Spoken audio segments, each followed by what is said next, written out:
নমস্কার। আজও আমাদের লাইফ অ্যান্ড লিভিং ট্যালেন্ট আনপ্লাগডে দুজন নতুন অতিথি। এটা খুব স্পেশাল একটা এপিসোড হচ্ছে। আমাদের অতিথিরা খুবই ছোট্ট। আজকে সঙ্গে আছে তুষার আর সঙ্গে আছে রাজলক্ষ্মী। তুষার, রাজলক্ষ্মী, অনেক দিন ধরেই ভাবছিলাম যে তোমরা এত আজকাল চারিদিকে ছায়ে হয়ে হো, তো সেই কারণে তোমাদেরকে পেতে খুব ইচ্ছে করছিল যে একবার তোমরা এসো আমার শোতে। আর খুব ভালো লাগবে কথা বলতে বলতে তোমাদের জীবনের জার্নি, যেটুকুনি তোমাদের ছোট্ট জীবন, সেই জীবনের জার্নিটুকু আমরা জেনে নেব। শুরু করছি তুষারকে দিয়ে। ফাইন আর্টসের একজন ব্যাচেলার্স মাস্টার্স তুষার চন্দ। তুষার, তুমি আর্টিস্ট বলেই তুমি খুব পাড়াতে তোমাকে সবাই চেনে। আর যেহেতু দিল্লি এনসিআরের প্রোগ্রাম এটা আমাদের ট্যালেন্ট আনপ্লাগড, এখানে আমার মনে হয় দিল্লি এনসিআরের সবাই তুষার আর্টিস্ট বলে বোধহয় সবাই, মোটামুটি সবাই এখন চেনে। কিন্তু আরেকটা নামও কিন্তু এখন তোমার হচ্ছে ধীরে ধীরে। তোমাকে সবাই কিন্তু এখন খুব তুষার সিঙ্গার বলেও চিনছে, যে কী করে এই আর্টিস্ট থেকে সিঙ্গার, দুটোই আর্ট, দুটোই পারফর্মিং আর্টস, এবং দুটোই খুব রিলেটেড আছে দুটোর মধ্যেই। এটা আমাদের কালচারাল একটা, তো দিল্লি এনসিআরের যারা বাঙালিরা তারা প্রচুর কালচার্ড এবং তারা প্রত্যেকেই কালচারালি প্রচণ্ড রিচ। সেই কারণেই এটা কোনো এমন কিছু অসম্ভব ব্যাপার নয় যে একজন আর্টিস্ট সে গান করে, কিন্তু কী করে এই ট্রান্সফরমেশন সেটা তোমাকে জিজ্ঞেস করছি। তার মধ্যে একটু টুক করে রাজলক্ষ্মী, তোমার সাথে কথা বলিনি, তো তোমার সঙ্গে আমার কথাটা এইভাবে হবে যে আজকে দেখো তুমি লয়ার, আবার তুমি গান বাজনায় এসছো, কিন্তু ডেফিনেটলি একটা কানেকশন আছে ল এবং তার সঙ্গে তাল ছন্দ লয়, সেই লয়তে তুমি এসে গেছো, এটা আমার জানতে হবে। এবং আমি সেইখানে তোমার সাথে অনেক গল্প করব একটু। তুষার, তোমার সাথে আমি একটু আর্টিস্ট, তুমি যেহেতু তোমার আর্ট, তোমার আঁকতে ঠাকুরের ছবি খুব ভাল লাগে, তুমি খুব সুন্দর সুন্দর ফেসবুকে ঠাকুরের ছবি পোস্ট করো, এবং মা কালী তোমার খুব ফেভারিট একজন ঠাকুর।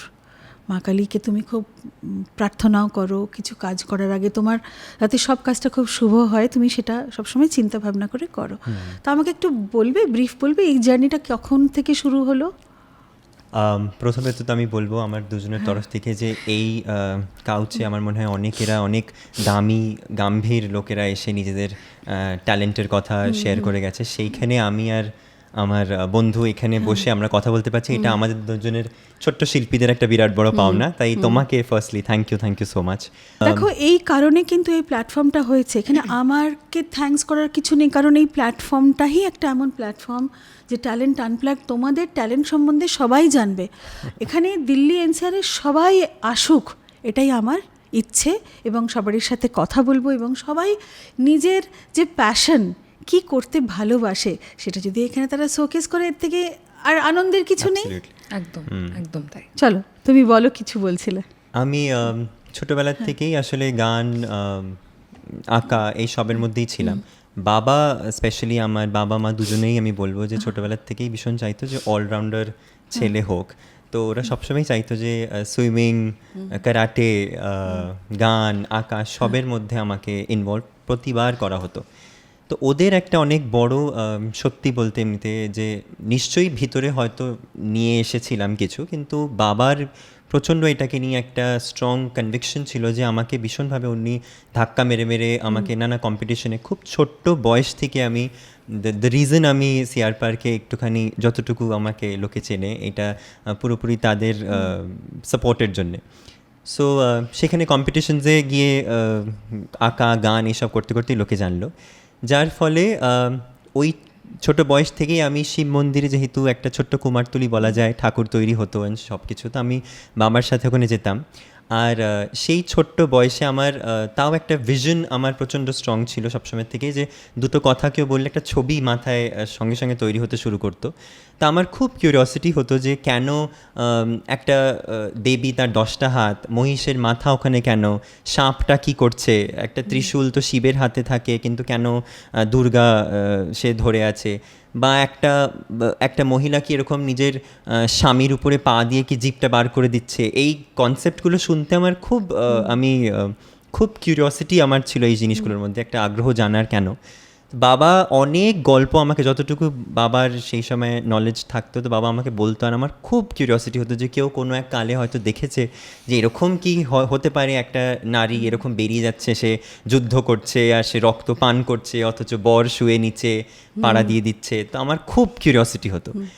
সেই ভক্তি আমি জানি না কতটুকু এটাই বলা যায় ভক্তের পর্যায়ে কতটুকু পড়বো, কারণ আমি সন্ধে দেওয়া বা খুব যে মন্দিরে যাই বা খুব যে ঠাকুরের সামনে আমি দাঁড়াই সেটা নয়, কিন্তু হ্যাঁ পেন্টিং করার সময় আমার ঠাকুরকে সাজাতে, মুখের উপরে যদি তার চুল বানাতে পারি, চুল পড়ছে, আমি খুব খুশি হই, আনন্দ আমার হয়। আমি জানি না এটা বলে কতটা বোঝাতে পারবো যে গলার চেনে, নেকলেসে যদি আমি ছোট ছোট লাল পার্ল বসাই, তো আমি কানের দুলেও সেই লাল পার্ল দিই, আর আমার খুব ভালো লাগে যে আমার একটা সেট মা পড়ে দাঁড়িয়ে আছে। তো এই আনন্দগুলো আমার ভীষণই ভালো লাগে। আমি কতটা মানে এই একটা গ্লিটার আমার ভিতরে হয় যখন আমি এই ঠাকুরকে নিয়ে আমি কাজ করতে থাকি। সো ভগবানের আশীর্বাদে এখন সেটা চলছে চলছে চলছে। এখন মা কালীকে নিয়ে, দুর্গা ঠাকুরকে নিয়ে প্রচণ্ডভাবে এই কাজগুলো করি। কিন্তু হ্যাঁ, ওই ছোট্টবেলার থেকে মেইন এটার একটা ইনফ্লুয়েন্স হওয়া শুরু হয়েছিল। আস্তে আস্তে তুমি মিউজিকে, তুমি তো ছোটবেলা থেকে মিউজিক করছিলে। একদম হ্যাঁ, একদম। তুমি মিউজিকে কতখানি তোমার মানে এইটাও আমারও মা বাবার ওই মা নিজের সময়, নিজের জামানা যদি বলা যায়, যে গান করতো আসলে। আমি ছোট্টবেলার থেকে হয়তো যখন আমি এক্সিস্টেন্স বুঝতে শুরু করলাম তখন থেকেই গান, আঁকা লেফট অ্যান্ড রাইট হ্যান্ড ছিল আমার।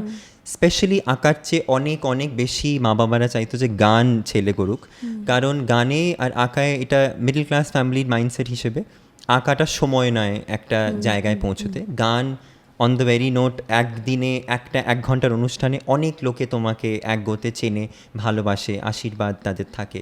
তো বাবা সবসময় এটাকেও নিয়ে খুব সাপোর্ট করতো। খুব ছোটোবেলার থেকে আমার অনেক গুরু, আমার বাবার অনেক অসুবিধার একটা খারাপ ফেজ ছিল আমাদের, তার মধ্যেও খুব চেষ্টা করতো যে গান যাতে আমি একদম না ছাড়ি। তো আমার গুরুদের, আবারও এটা ঠাকুরের আশীর্বাদ, গুরুদের আশীর্বাদ, যে খুব সামান্য গুরু দক্ষিণার মধ্যেও কিন্তু তারা আমাকে বেনাগাভাবে, মানে ওরা পুরো ক্লাসিক্যাল গান শেখানো, হিন্দি গান শেখা, বাংলার গান শেখানো, মানে আমি ভীষণভাবে ছোটোবেলার থেকে এই গানে আগেন মা বাবাদের সেই সাপোর্টেই সেটা চললো। তারপর তো এই নানা ধরনের কম্পিটিশনে, হেন কোনো কম্পিটিশন হবে না স্কুল লাইফে যেটা আমি মিস করেছি।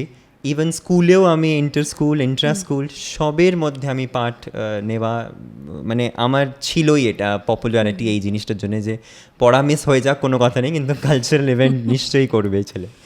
তা সেই অনেক ক্লাসিক্যাল শিখতে শিখতে মাঝে মাঝে আবার ছাড়তাম, ধরতাম ব্যাড স্টুডেন্ট, কখনো কখনো রিয়াজ করার কোনো টাইম এই নয়, কিন্তু 24 ঘন্টা বাড়িতে গান, মা আর আমরা গাইতেই থাকি। তো আমি আজও যদি ড্র করছি, পেন্টিং করছি, গান বা যেই গানের সামনে, বা আমি হয়তো গুনগুনাচ্ছি সারাক্ষণ, সেইটা একটা আছে। হয়তো নিশ্চয়ই রিয়াজ করার সময় না পেলেও গান আমি গেয়েই যাচ্ছি কনস্ট্যান্ট, সেটা যেমনই। তোমার সাথে কথা বলে আমার কোনখানটা ভাল লাগছে জানো তুষার?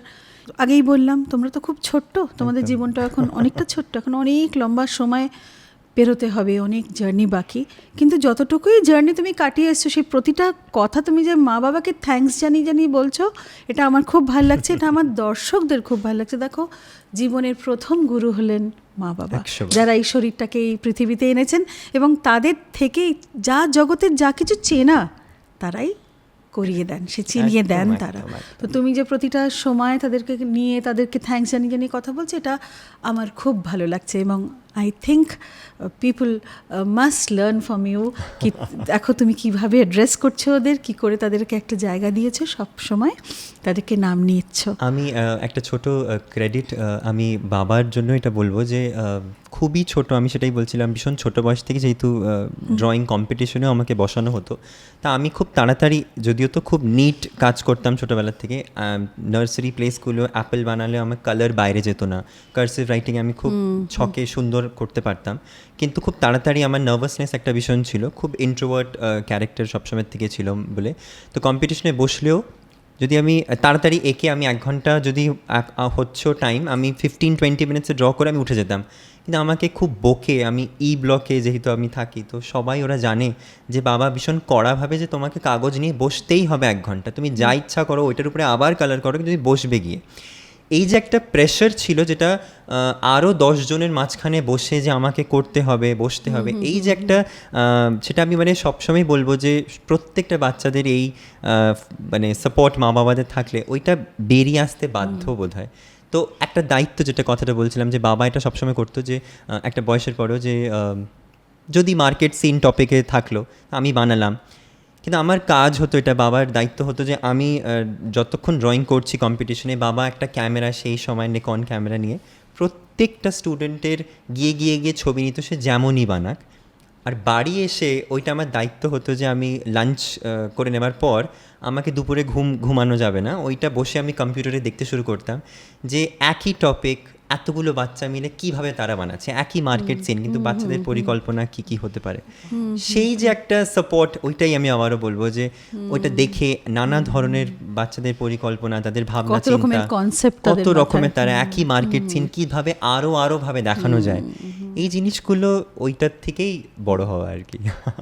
রাজলক্ষ্মী, এবার তোমার কাছে আসি। আমরা অনেক কিছু তুষারের থেকে আজকে জানলাম, আর আমি জানি না তুমি এত কথা জানতে কিনা।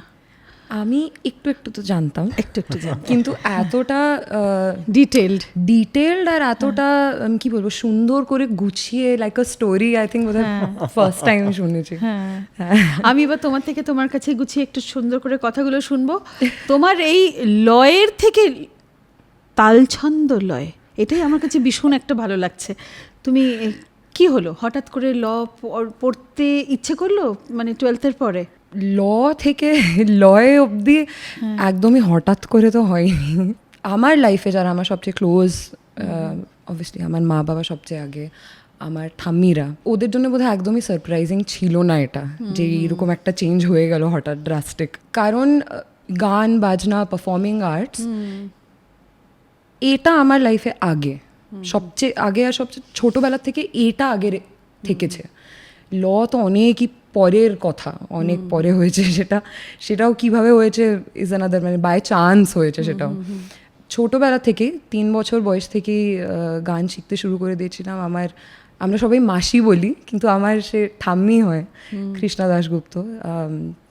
তো ওনার মিউজিক স্কুল ঝর্ণাধারা, যেখানে আবার উনি তো গান শেখাতেন, ওনার বড় দিদি চিত্রা দাশগুপ্ত পেন্টিং, আর আমার ঠাম্মি, মানে আমার বাবার মা, আমার ঠাম্মি ওয়াজ এ প্রফেশনাল ডান্সার, শেখাতেন না কিন্তু she was a professional dancer. তো মণিপুরি ওনার ফোর্টে ছিল। ছোটোবেলা থেকে এই মানে স্টেজ লাইফ, গান, এত সুন্দর সুন্দর গান শোনা। ঝর্ণাধারার আমার সিনিয়র যারা এখন আমার মেন্টর, আমি সোনা পিসি বলি, চন্দ্রশেখর চাচু বলি, ওদের সবার গান শুনে শুনেই বড় হয়েছি। তাই গানটা সবচেয়ে প্রথমে এসছে জীবনে, ল অনেকটা পরে। 4 বছর বয়স থেকেই পারফর্মও করছি স্টেজে। গানের প্রতি প্রেম, গানের প্রতি ভালোবাসা, সেটা শুরু থেকে থেকেছে। ভীষণই আমি লাকি থেকেছি, ফর্চুনেট থেকেছি যে আমি এতটা একটা সাপোর্টিভ ফ্যামিলি পেয়েছি, যাদের কখনোই কোনো বাধা বা কোনো মানে লিমিটেশন এরকম ছিল না যে না এগুলো করবে না, এতে ফিউচার নেই, যেটা অনেকে আমাদের সাথে হয়েই থাকে।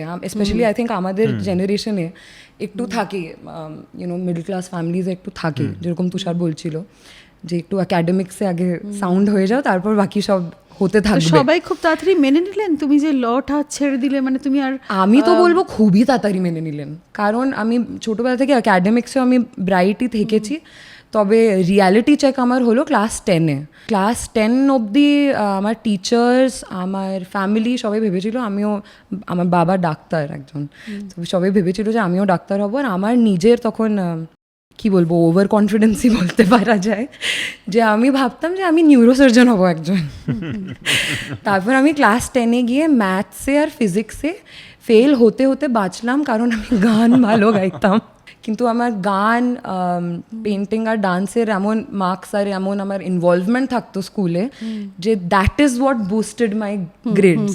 তো আমি ম্যাথস আর ফিজিক্সে ফেল হতে হতে বেঁচেছি because of performing arts.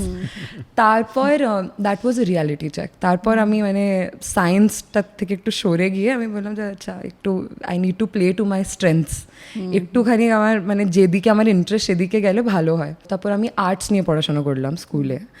R arts নিয়ে পড়াশোনা তো করছি, কিন্তু তবুও একটা অফকোর্স আমার নিজের এক্সপেকটেশন নিজের থেকে, আমার ফ্যামিলির এক্সপেকটেশন, যে একটা প্রফেশনাল সেটেলমেন্ট একটা হওয়া উচিত। তো সেটা নিয়ে যখন আই থিঙ্ক মা বাবা আমি আমার স্কুলে যারা কাউন্সিলর ছিলেন আমরা সবাই মিলে রিসার্চ করতে শুরু করলাম যে আর্টসে কী হতে পারে। জার্নালিজম, হিস্ট্রি প্রফেসর, এইসব professions were in my mind, because আমি সবসময় সোশ্যাল স্টাডিজ আর ল্যাঙ্গুয়েজেস নিয়ে খুব ভালো ছিলাম। আমরা সেই সময় সব রিসার্চ করে ন্যারো ডাউন করলাম, একটা ফাইনাল কনক্লুশন যেটা আসলো ওয়াজ ল। তো ল নিয়ে তখন ট্রেনিং পড়াশোনা হ্যান হয়ে আমার সব ল ক্লিয়ার করে আমি ল স্কুলে ঢুকলাম। ল স্কুল আমার 5 বছর হলো, কিন্তু ল স্কুলের 5 বছরেও 5 বছর জমিয়ে শুধু গানই হয়েছে ওখানেও। আমি প্রত্যেকটা ফেস্ট, মিউজিক ডিপার্টমেন্ট আর ডান্স ডিপার্টমেন্টের মাঝখানে টানাটানি যে না এখানে থাকবে। আর বাই নেচার খুব ইন্ট্রোভার্টিশ আমি, মানে বেশি কথা টথা বলতাম না একদমই। কিন্তু যে জায়গাটা আমি সত্যি আজাদ হয়ে জানা, দ্যাট ওয়াজ দ্য স্টেজ। তো সেই স্টেজ নিয়ে আই ওয়াজ মোস্ট হ্যাপি। তো ঝোঁকটা তো ওই দিকে ছিল সবসময়। আর আমার মানে আমার ফ্যামিলি ব্যাকগ্রাউন্ড সায়েন্সের ব্যাকগ্রাউন্ড, বাবা ডক্টর, মম একটু টিচার। প্রেশার তো থাকে, একটু পিয়ার প্রেশার তো থাকবেই, একটু পিয়ার প্রেশার তো থাকে আমাদের, তুষার অ্যাগ্রি করবে। পিয়ার প্রেশার তো থাকেই, একটু পড়াশোনা তো করতেই হবে, একটা ওয়ার্ল্ড ভিউ তৈরি হওয়া খুব দরকার। তাই মানে law was a culmination of all of that. I was very fortunate, very lucky যে আমি আমাদের দেশের দুটো খুব বড় ফার্মসে কাজও করতে পেরেছি। আমার অনেকগুলো ইন্টার্নশিপস থেকেছে, হাইকোর্ট, সুপ্রিম কোর্ট, ডিস্ট্রিক্ট কোর্টসে আলাদা আলাদা। মানে ভালো করে সে তো এক্সপিরিয়েন্সও আমি করেছি, সেটার কি বলবো ইনসাইডস অ্যান্ড আউটস যেরকম বলা হয় সবটা দেখেছি, খেটেছি খুব। 4.5 বছর মতন আমি কাজও করলাম।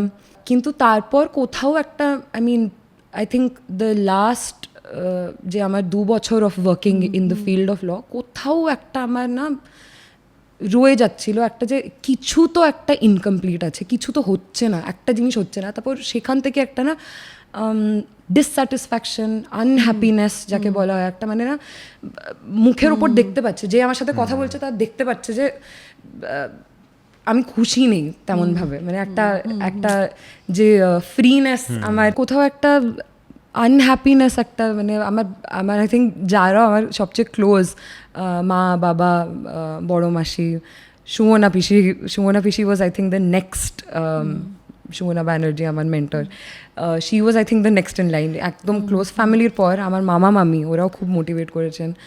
ওই ক্লোজ ফ্যামিলির পর আই থিঙ্ক সুমনা পিসি ওয়াজ দ্য কী বলবো কনফাইডেন্ট যাকে বলতে পারি।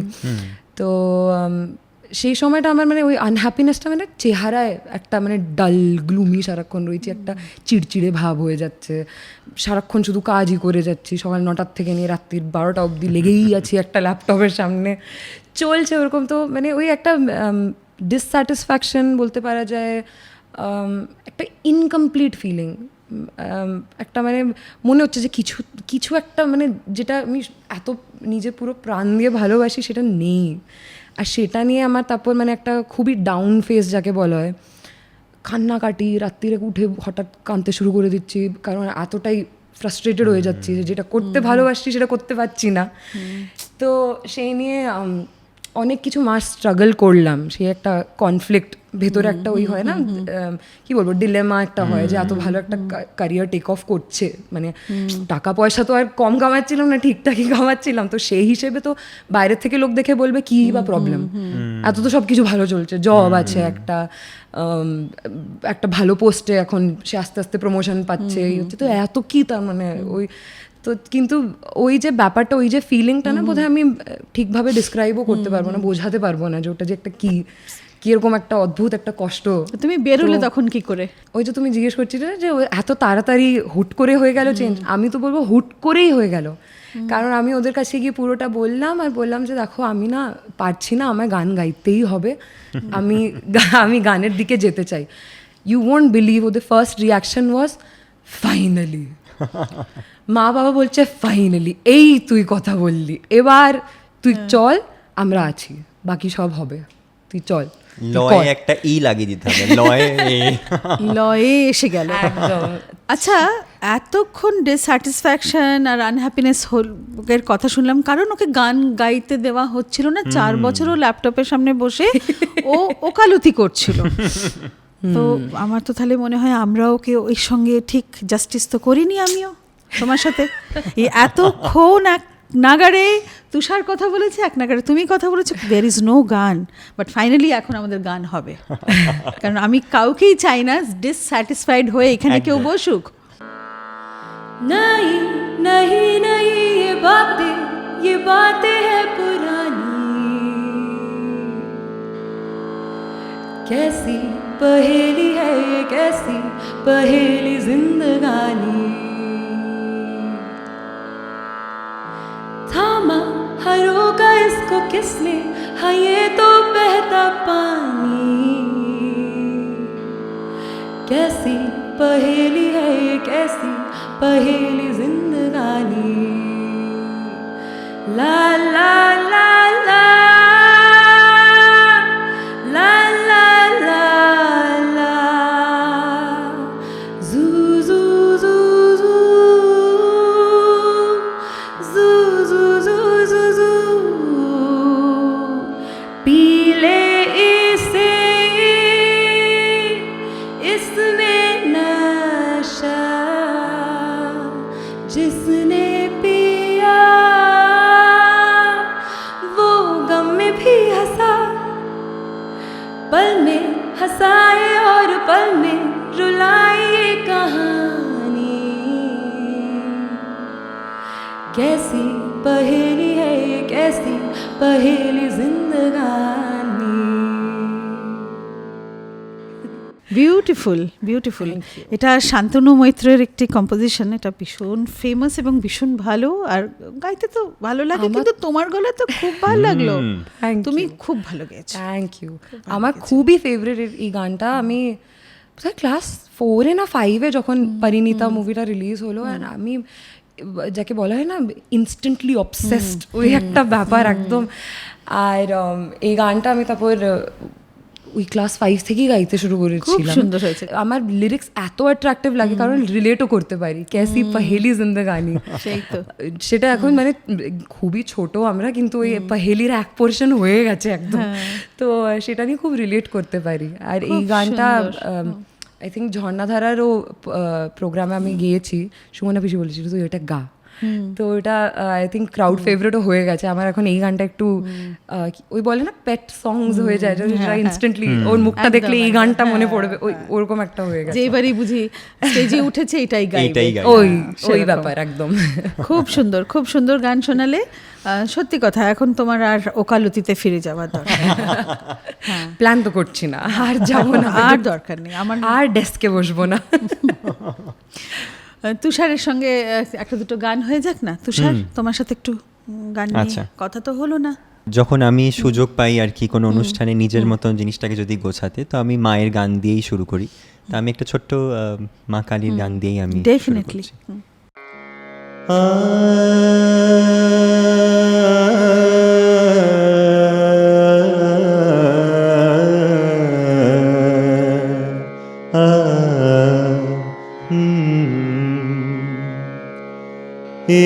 কেমন করুণা কালী বোঝা গেল না,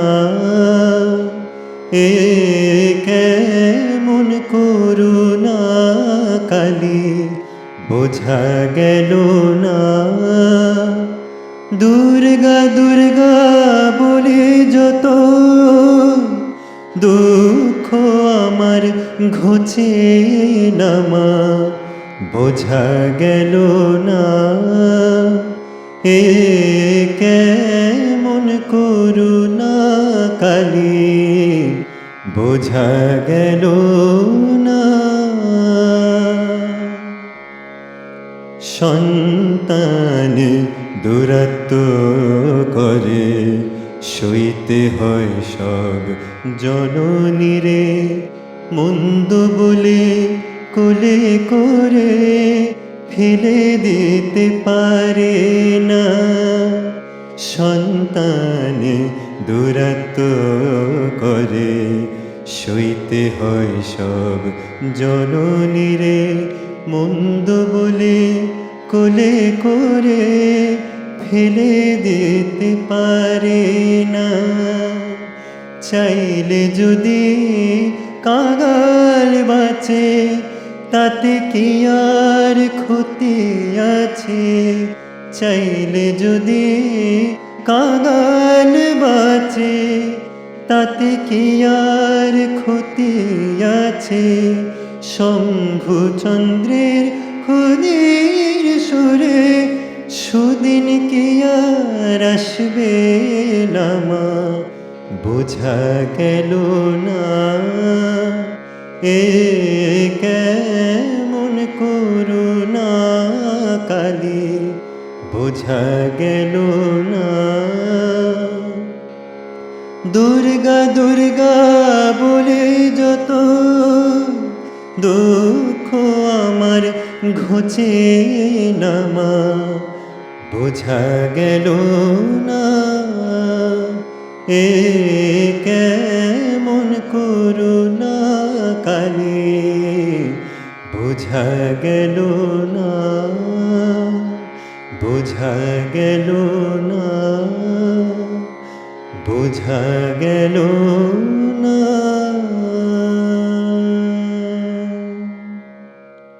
খুবই সুন্দর তুষার, আমার যেন মনে হচ্ছিল তুমি ছবি আঁকছিলে। তুমি আর তোমার সুরগুলো ওইভাবে তুলি হয়ে, রং তুলি হয়ে একেবারে মা কালী মা দুর্গার ছবিটা তুমি পেইন্ট করছো, সেইভাবে তোমার স্ট্রোকসগুলো লাগছে, এরকমই যেন মনে হলো। একদম। খুব সুন্দর গানটা হলো, খুবই সুন্দর। আমরা থামছি না, যথেষ্ট আমরা জেনে ফেলেছি, যথেষ্ট কথাবার্তা হয়ে গেছে আমাদের লাইফ নিয়ে। এবার লিভিংয়ে এসে যাই। লিভিংয়ের জন্য আমরা এখন ফার্দার কি করব সেগুলো নিয়ে করব। ফলে তোমরা গান করছো তো, আপাতত দুজনে গান, তোমার তো এখন অনেক রেকর্ডিং হচ্ছে, তুমি অনেক কিছু ইউটিউবে দিচ্ছ, চলছে কোনোভাবে চলছে। হ্যাঁ, একটু একটু করে একটু একটু করে চলাটাই ভালো। খুব ভালো, স্লো অ্যান্ড সেই। স্টেডি উইন্স দ্য রেস, এটা আমরা সব সময় ছোটবেলার থেকে পড়ে এসেছি, জানি। খুব ধরপড় করে এগোনোর কোনো দরকার নেই, সব কিছু জায়গা মতন সব কিছু সেট হয়ে বসে আছে। টাইম লিফট ঠাকুর সব কিছু দিয়ে দেবেন। আমার যেটা মনে হচ্ছে যে রাজলক্ষ্মী আর তুমি একটা কখনো এরকম করেছো, ডুয়েট করেছো, কোনো প্র্যাকটিস হয়েছে কখনো? এটা একটা অভিযোগ, যদি আমি এই সুযোগটাতেই বলার চেষ্টা করব যে একটা অনুষ্ঠান হাতে এসেছিল যেখানে আমরা 4টে বন্ধু মিলে গান করার কথা ছিল, আর খুব বড় করে অনেক প্ল্যানিং হলো, সময় বার করে রিহার্সাল করা হলো, কি গান হবে সব, মানে আমি এটা রীতিমতো বলছি কারণ এই সমস্ত তামঝাম 4টে সমবয়সী মিলে যদি যেরকম করবে তো একটা বেশ পাগলামির মধ্যে আভি টাইম নিয়ে কাল টাইম নিয়ে আভি টাইম হুয়া আজ মিলতে হ্যাঁ, এই পাগলামির মধ্যে করা হলো। শেষ মুহূর্তে এসে ইনি বললেন যে এনার গলার ভিতরে নডিউলসের প্রবলেম, আর গাওয়া হলো না। সেই যে একটা বেশ এবার একটু ঢাকা চাপা যতই দিক, দুটো একটা ডুয়েট পুরো ব্যাপারটা একদম রফা দফা যাকে বলে, প্ল্যানটা কিছুতেই হলো না। তারপর সেই চিন্তাটা তুমি চলছে, চিন্তা এই করো না, মুহূর্তটা আজকে এইখানেই হয়ে যাবে। একদম। আমরা এখানে আজকে একটা, ও তো উকিল তো, ও তো সব জিনিসের আমার মানে আমি অসুস্থ হয়ে পড়লাম, আবার 4 মাসের জন্য চলে গেল, সে আবার তাকে বলে দিল ঢাকা চাপা। কি খারাপ। না কিচ্ছু না, আমরা কোনো তুষারের কোনো কথা আমি মাইন্ড করছি না। আজকে সব কিছুর খোলাখুলি ভাবে হয়ে যাবে। দুজনে একটা ডুয়েট করো।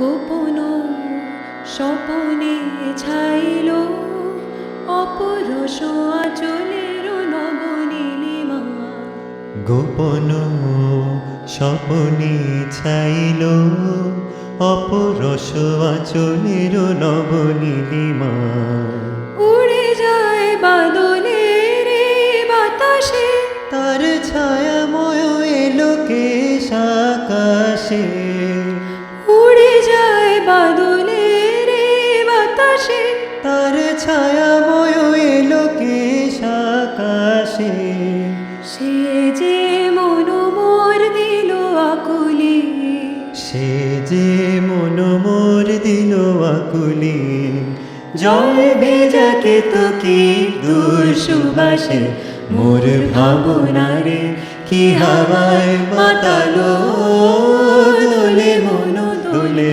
অকারণ হরষে, মোর ভাবনারে কি হাওয়ায় মাতালো, দোলে মন দোলে অকারণ হরষে, হৃদয় গগনে সজল ঘন নবীন মেঘে রসের ধারা বরসে মোর ভাবনারে কি হাওয়ায় মাতানো দোলে মন দোলে অকারণ হরসে মোর ভাবনারে কি হাওয়ায় মাতালো। বাহ, খুব সুন্দর। মানে তোমাদের যদি এটা প্রথম ডুয়েট হয়ে থাকে তাহলে তো 10-এ 10। প্রথমই তো প্রথমই তো প্রথমই তো না? আচ্ছা চটপট দেখো, তোমার যে সত্যি music, both of you love music, আর তোমাদের মিউজিকটা এখন সত্যি একটা কেরিয়ারের ভাবনা করেই তোমরা চলছো। তো তোমার প্রাথমিক শিক্ষা এবং মিউজিকে তুমি কতটা করেছো সেখানে একটুখানি কথা বলি। একদম। হ্যাঁ, তুমি বলো, একটু জানাও আমাকে। তো আমি যেরকম বলছিলাম, আমি 3 বছর বয়স থেকেই গানে থেকেছি। আমার প্রথম গুরু হলেন শ্রীমতী কৃষ্ণা দাশগুপ্ত। ওনার কাছেই আমার যাকে বলে গানের হাতে খড়ি বলা যায় কি, গানের প্রথম শিক্ষা ওনার কাছে। তিনি আমার ঠাম্মির দিদি হন। এখন তিনি নেই আমাদের সাথে, কিন্তু ওনার জন্যেই আমি গান বোঝা, ওনার জন্য আমি শুরু করেছিলাম। তুমি পরীক্ষা দিতে তো না? তো গানের স্কুলে হ্যাঁ, রেগুলারলি হ্যাঁ, পরীক্ষাও হতো, রাইট? তো গানের রবীন্দ্রসঙ্গীতের পরীক্ষা দিয়েছি, 4 বছর সে পরীক্ষা দিয়েছিলাম। তারপর আর মাসির যাওয়ার পর সে পরীক্ষার দেওয়া হলো না। তারপর একটা ফেজও এসেছিলো আমার, যে আমি একটা এরকমভাবে একটা ডিসাইড করে নিয়েছিলাম যে আমি আর গাইবো না, আমি আর কারোর কাছে গান শিখতে পারবো না, আমি গাইবো না। কারণ গাইতে গেলেই আমার একটা ওই কান্না কান্না ভাব, একটা মানে ওই ইমেন্স একটা লসের যে ব্যাপার, সেটা একটা হয়ে গেছিল। Incompleteness। প্রায় 3 বছর 3.5 বছর একদমই সব ছেড়ে বসে গেছিলাম যে গাইবো না আর। তার মধ্যেও আমার মা বাবা, আমার বড় মাসি, বড় ঠাম্মি, ওরা বারবারই বলতো যে গা না, তুই কর না, তোর এটা তো তোর ভেতর থেকে আসে, তুই কর। না করবো না। তারপর পুরো একটা প্রসেসই ছিল যে চন্দ্রশেখর চাচু, সুমনা পিসি আর ভানু চাচু, এরা 3 জন আমার মানে কৃষ্ণা মাসি, আমি পুটুন বলে ডাকতাম, পুটুন ওনার ডাকনাম ছিল আর আমি নাম ধরে ডাকতাম। তো পুটুনের কাছে মানে ওরা 3 জন, আমি তো আইডলাইজ ছোটোবেলার থেকেই করেছি, and they were star students for her. আর ওরা সবসময় নিজের বাড়ি মনে করে ঝর্ণাধারাকে আর আমার বাড়ির সবাইকে ওরা মেনেছে, আজও মানে। তো ওরা তারপর এসে আস্তে আস্তে বাড়িতে এসে আস্তে আস্তে কিছু কিছু গান আমায় শেখাতে শুরু করলো। আয় না, বস না, কর না, একটু কিছুক্ষণ গাই আমরা, তারপর বাড়ি চলে যাবো, এই তো ব্যাস চা খেয়ে চলে যাচ্ছি, এরকম টাইপের একটা আস্তে আস্তে আস্তে আস্তে মোটিভেট করতে করতে সুমনা পিসি বম্বে থেকে, ওরা চন্দ্রশেখর চাচু, ভানু চাচু এখানে দিল্লিতে বসে ওরা বাড়িয়ে আসতো আমাকে মানে মোটিভেট করার জন্যে, যে না একটু দেখ লিখে এনেছি, দেখ একটু গা, একটু এটা কর তো, দেখ এরকম করে।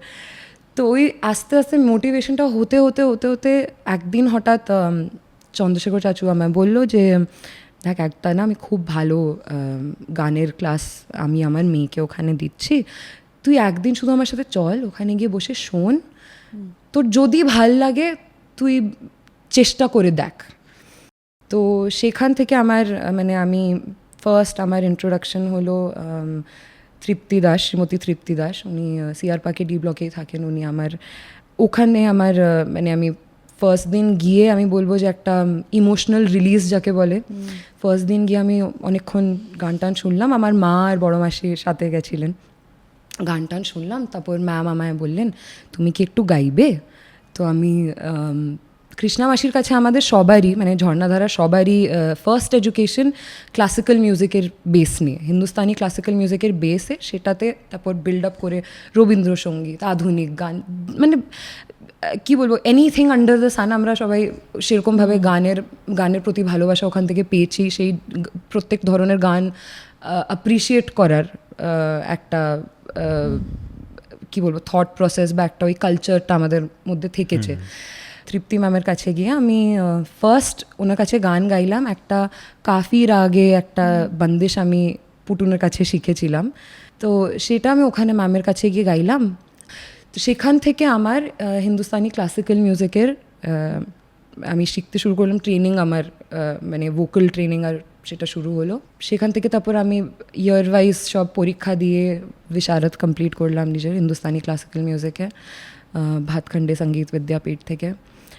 আর এই পুরো এটা তো যেটা প্রসেস চলছিল সেটা আমার পারফরমেন্স ট্রেনিং, মানে স্টেজের যে একটা ভোকাল কন্ডাক্ট যেটা হয়, একটা ভোকাল ট্রেনিং যাকে বলে, আমি আস্তে আস্তে যখন গলাটা একটু কী বলবো একটু একটু ইমপ্রুভ করতে শুরু করলো, একটু ভালোভাবে একটু একটু গাইতে শুরু করলাম, তখন সুমনা পিসি, চন্দ্রশেখর চাচু, ভানু চাচু, ওরা আমায়, সুমনা পিসি at the helm of it, যে এবার তুই আস্তে আস্তে সোলো গাইবি, এতদিন গ্রুপে ছিলি, এবার তুই সোলো গাইবি। সোলো গাইবার তখন সেই ভোকাল ট্রেনিংটা, মানে স্টেজ প্রেজেন্স একটা, সেটা ওদের কাছ থেকে এখনও, ওরাই আমার মেন্টর্স, ওদের জন্যে এখনও আমি মানে রেকর্ডিংয়ের একটা যে এক্সপিরিয়েন্স, মানে স্টুডিও রেকর্ডিংয়ের যে এক্সপিরিয়েন্স, এগুলো পুরি ক্রেডিট ওদের, stage presence, recording, classical training Tripti ma'am. আর স্কুলে আমার যে টিচার্সরা যারা ছিলেন তাদেরও আমি বলবো মানে কম্পিটিটিভ যেটা একটা স্টেজের পারফরমেন্স, সেটার ক্রেডিট কমপ্লিটলি স্কুলের টিচার্সদের, junior school, middle school, senior school. সেখানে আমার introduction to western music, formally ওরকমভাবে আমি ওয়েস্টার্ন ট্রেনিং নিইনি, মানে শুরুর দিকে ছিল না, কিন্তু ওয়েস্টার্ন মিউজিকের ইন্ট্রোডাকশন আমার স্কুল থেকে। আর তারপর এখন রিসেন্টলি আমি Berklee school of music Boston থেকে একটা কোর্স করলাম অন অ্যাগেন ভোকাল টেকনিক। তো সেটা নিয়ে আমার মানে ওই শুরুর দিকে রবীন্দ্রসঙ্গীত, তারপর ক্লাসিক্যাল মিউজিক, তারপর ওয়েস্টার্ন মিউজিক। তাহলে তো তুমি তো মানে যেভাবে আমাকে আজকে বলছো, তোমার গুরুরা যদি এই পডকাস্ট দেখেন প্রত্যেকে খুব খুশি হবেন, খুব সুন্দর লাগছে। তাহলে আর বেশি দেরি করব না, একেবারে ইংরেজি গানে চলে যাচ্ছি। যখন ইংরেজি গানই শেষে ইংরেজিতে আমরা থামলাম, বাস আমরা এখন ইংরেজি গানই শুনবো। আমি তো এখন একেবারে একদম আমিও পণ করে ফেলেছি। Found myself dreaming in silver and gold, like a scene from a movie that every broken heart knows. We were walking on moonlight and you pulled me close. Split second and you disappeared, and then I was all alone. Woke up in tears with you by my side, breath of relief, and I realized no, we're not promised tomorrow. So I'm gonna love you like I'm gonna lose you. I'm gonna hold you like I'm saying goodbye. Wherever we're standing, I won't take you for granted, 'cause we'll never know when we'll run out of time. So I'm gonna love you like I'm gonna lose you. I'm gonna love you like I'm gonna lose you. Beautiful, Beautiful. বাবা বাবা রে বাবা, ভীষণ একটু আগে সুন্দর। রবীন্দ্রসঙ্গীত শুনে যদি এটাও শোনা যায়, সত্যি না না, Versatility. আর ওকালতি চলবে না। একদম এটাতেই স্টিক করে থাকতে হবে, আর এটাই তোমার ভালো ব্রাইট ফিউচার, এইটাই করতে হবে। আচ্ছা তুষার, মিউজিকের পথে যেসব গুরুদের আন্ডারে তুমি ছিলে তাদের কথা একটু শুনি। আমি সবচেয়ে আগে তো মা আমার নিজের সময় গান টান করতে বলে ঘরে সারাক্ষণ মা গান করতো, শুনতাম, সেটাই সে সবচেয়ে আগে। আর সবচেয়ে আগে বলতে এখনো পর্যন্ত, কারণ মঞ্চে দাঁড়িয়ে যদি আমি গানও গাইছি, একটা দুজনের মধ্যে একটা চোখাচোখি ব্যাপার আছে, যেখানে আমি গান গাওয়ার পরে আমি তাকাই মায়ের দিকে একবার, আর হালকা করে মা মাথাটা নাড়ায়, যদি নাড়ায় তো আমি বুঝতে পারি যে শুনতে ঠিক লাগছে। এটা আজও আমার মধ্যে আছে, যতই লোকে বলুক ভালো মন্দ, কিন্তু মানে মা যেটা বলে সেটাই আমার মনে হয় যে মানে শুনতে অ্যাকচুয়ালি কতটা ভালো লেগেছে, সেই প্রথমে। তারপরে আমি মনে হয় না একটা গুরুরও আমি নাম নিতে চাইবো সেরকমভাবে, কারণ অগণন গুরুদের সাথে আমার মানে ওঠা বসা ছোট্টবেলার থেকে ওই যে যেটা বললাম মানে এক্সিস্টেন্সের সময় খুব কম টাইমের জন্য কিছু কিছু গুরুদের সাথে আমার সময়টা কেটেছে। বিএড স্কুল লাইফ, আমার বাঙালি স্কুলে টিচার্সরা ছিল, তাদের কাছে শিখেছি। আমার পাড়ায় বাবা যাদের জানতো, যেহেতু চাইতো যে ছেলে গান ভালোভাবে শিখুক, গান করুক, আমি তাদের কাছে অল্প অল্প সময়ের জন্য গিয়েছি। মাঝখানে ক্লাসিক্যালের জন্যে ছোটোবেলার থেকে যখন ওই করছিলাম, দেবু স্যার ছিলেন, ওনার কাছেও আমি গান গান্ধার্ভ মহাবিদ্যালয় থেকে গান ওই করেছি। কারেন্ট গুরু যে উনি যে আমার রয়েছেন, উনি উমা ভট্টাচার্য, ওনার কাছে। কিন্তু আমি মানে ওই যেটা বলবো, আমার মনে হয় অগণন মানে গুরুর কোনো সীমা ছাড়া, কারণ অনেক এদের গান শুনে আমি কিন্তু একটা হয়তো ঠাকুরের আশীর্বাদ কোনো দিন এটা সরে না যায়, কিন্তু আমি খুব চেষ্টা করি যতটুকু পারি যে যার গলার থেকে যেটা শুনে যেটা আমার মনে হয় যে এইটা শিখতেই হবে, আমি ভীষণভাবে সেটা তোলবার চেষ্টা করি। তো সবাইকে আমার এখানে গ্র্যাটিটিউড হবে, যাদের যাদের সাথে আমার দেখা হচ্ছে রাস্তায়, তো সেটা তাদেরকে অবশ্যই ধন্যবাদ নিশ্চয়ই। জানাবো। তোমার এই মিউজিকের পথে যারা যারা ছিলেন, তুমি প্রত্যেককে তুমি তোমার নিজের শ্রদ্ধা এবং কৃতজ্ঞতা জানাচ্ছ, এটাও খুব ভালো। কারণ দেখো, বড়দেরকে কৃতজ্ঞতা না জানিয়ে তো কোনোদিন কোনো স্টেপ, যতই সামনে আমাদের সুন্দর একটা ফুল কার্পেট পাতা ল্যাডার থাকুক না কেন, আমরা উঠতে পারবো না। কিছুই করতে পারা যাবে গ্র্যাটিটিউড না এবং সেটা তার ছাড়া। সাথে মানে কৃতজ্ঞতা, যেটাকে একদম। গ্রেটফুলনেস একদম, যেটাকে একদম, বলছি আমরা। একদম ওনাদের আশীর্বাদ ছাড়া আই ডোন্ট থিঙ্ক আমরা কেউও কিছুই কেউই করতে কিছু- পারবো না। সত্যি কথা, এটা তো একদম। সত্যি। ওরা হাত ধরে যদি না চলতো নিশ্চয়ই, আমাদের সাথে, নিশ্চয়ই। একদম। তো খুব সুন্দর লাগছে। তুষার, একটা গান করো। গাও তুষার। আমি জাস্ট একটা অনেকগুলো হিন্দি গানের মধ্যে একটা হিন্দি গান বেছে নিয়ে এসেছিলাম। সেটা গাওয়ার আগে জাস্ট একটা আমি কথা বলবো, বলছি এই কারণে, কারণ এই গুরুদের নিয়ে কথা হলো বলে। আমি ছোটোবেলা থেকে খুব বাংলা গান খুবই শুনতাম, বাংলা গান, রবীন্দ্রসঙ্গীত বুঝতাম না বুঝতাম, কিন্তু আমার গাইতে খুব ভালো লাগতো। হিন্দি গান কখনো আমি গাইতাম না কোনোদিনই। সেই সময় আমাদের শান, অভিজিৎ, এরা সবাই খুব, সোনু নিগম, এনাদের গান খুবই পপুলার খুবই ছিল, popular, কিন্তু right. আমি হিন্দি গান তাও এতটা গাইতাম না, শুনতাম না। বাংলা গানের প্রতি একটা আগ্রহ বেশি ছিল। আমার একটা ছোট ক্লাস 2-3তেই হব আমি, আমার একটা বন্ধু ছিল, খুব মানে প্রাণাতিক এসু সেই সময় ও, মানে আমার, তা আমরা একটা বেস্ট ফ্রেন্ড। তো আমরা ওর একটা অবাঙালি, যেহেতু ওর একটা খুব বড় করে জন্মদিন পালন হতো, আর সেখানে ওর সমস্ত অবাঙালি বন্ধুরা, ওর রিলেটিভসরা সবাই ওখানে উপস্থিত হতো। আমি, মা, বাবা, আমরাও পৌঁছতাম। তো ওখানে সবাই, যেহেতু আমি ছোটোবেলা থেকে স্কুল কয়েরে ছিলাম, ওরা সবসময় গাইতে বলতো। তো ওরা গাইতে বললেই আমি গর্বিত বাঙালি।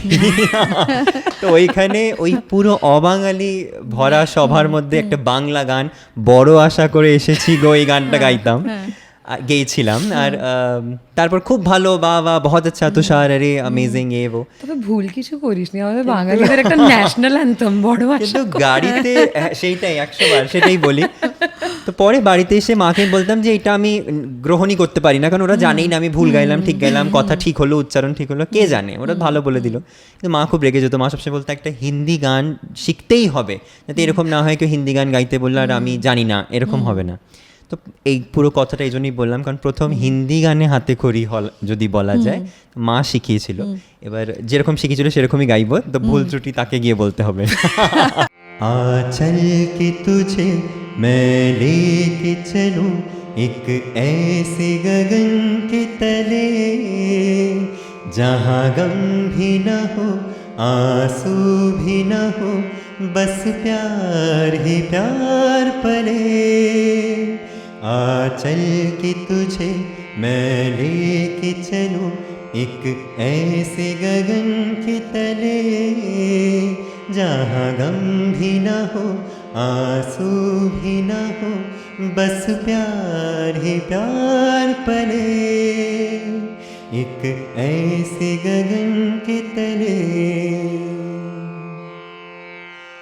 सूरज की पहली किरण से आशा का सवेरा जागे, सूरज की पहली किरण से आशा का सवेरा जागे, चंदा की किरण से धुलकर घनघोर अंधेरा भागे, चंदा की किरण से धुलकर घनघोर अंधेरा भागे।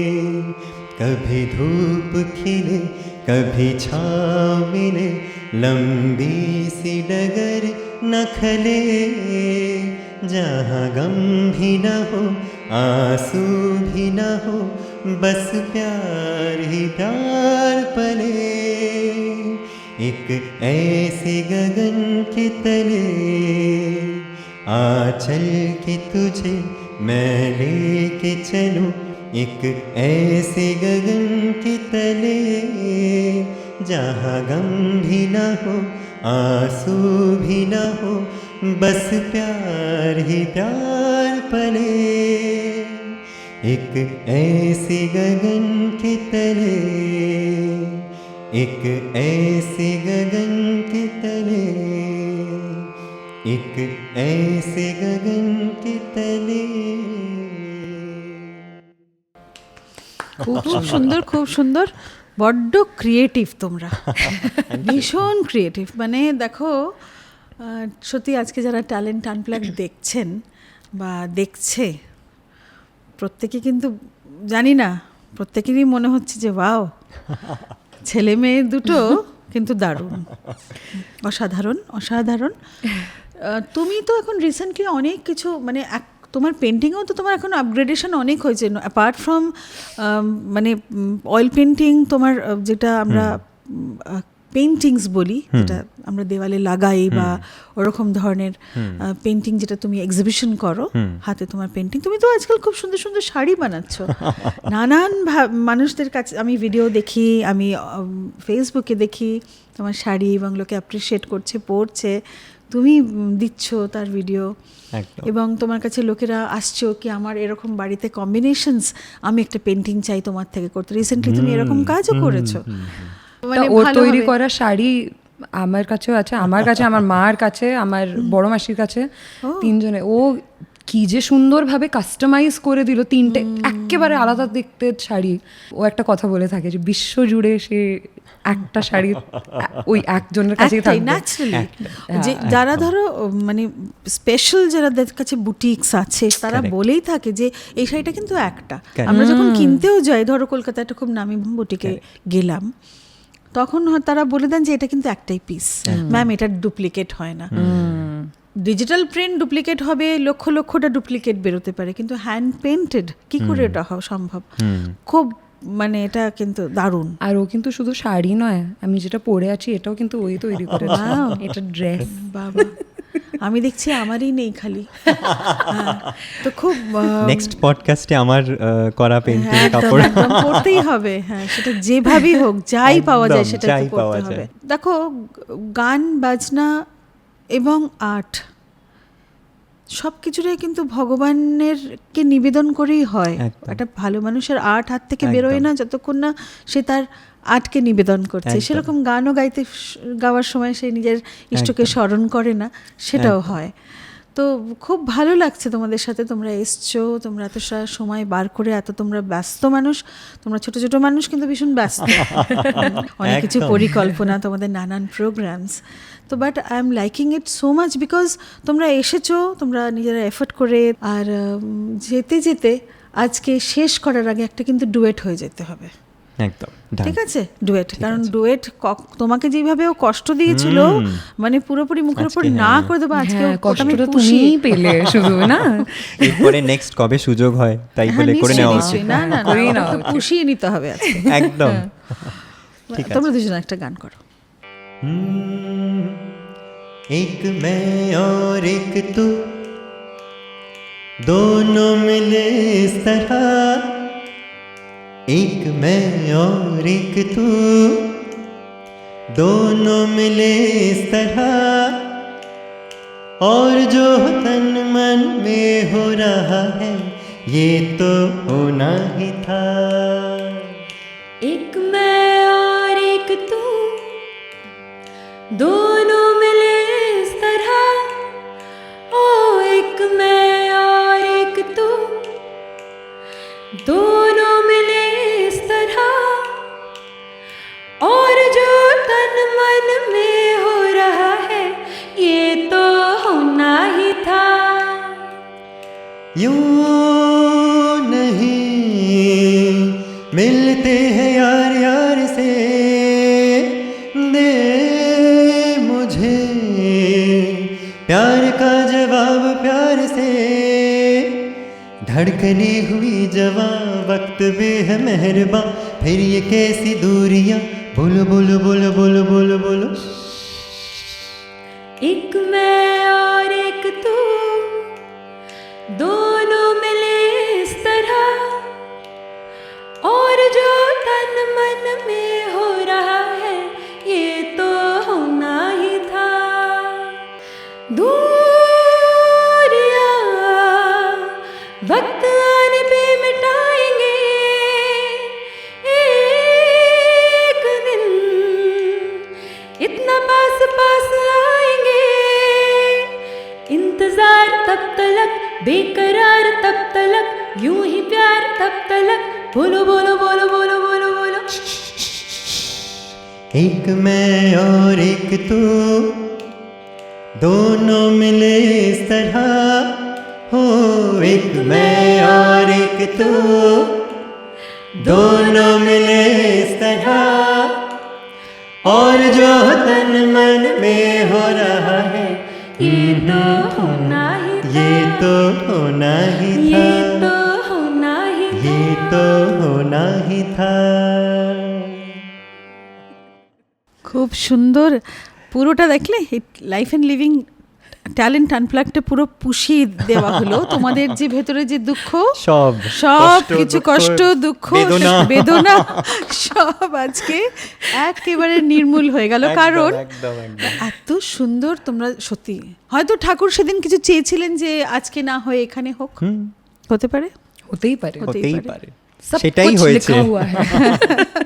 সব প্রি প্ল্যান্ড সব pre pre-planned, destined pre- right একদম, Absolutely. একদম তো তাই। খুব ভালো লাগছে আশা করি সকলের খুব ভালো লাগছে দিল্লি এনসিআরের জন্য এই প্রোগ্রাম ট্যালেন্ট আনপ্লাগড প্রত্যেকটি মানুষের ভেতরে কিছু না কিছু হিডেন ট্যালেন্ট আছেই তারা এক্সপ্লোর করেন না যদি এক্সপ্লোর করেন দেখবেন তাদের কাজের সাথে তাদের চাকরির সাথে তাদের যারা ন্যাচারালি বাড়িতে তো একটা সংসার চালানোর জন্য প্রত্যেকটা মানুষকে তাদের পড়াশুনো শিখেছেন সেখানে তাদের একটা চাকরি করতে হবে কিছুভাবে তাদের রোজগার করতে হবে তাদের নানান রকম কাজ থাকতেই পারে কেরিয়ার একটা মানুষের থাকে কিন্তু তাছাড়াও যদি এইরকম ট্যালেন্ট তাদের ভেতরে থাকে এবং সেগুলো শোকেস করার জন্য এই জায়গাটা তাদের দেওয়া হয় তারা সবাই খুব আনন্দিত হবেন আই থিঙ্ক আপনারা সবাই খুব আনন্দিত হয়েছেন আজকের এই সুন্দর একটা অভিনব একটা সুনেত্রা আন্টি তোমায় হ্যাঁ বড় করে আগে থ্যাংক ইউ বলি আমি যে- অপেক্ষাই করছিলাম এটা যে হ্যাঁ। পজ নেবে আর আমাদের আমরা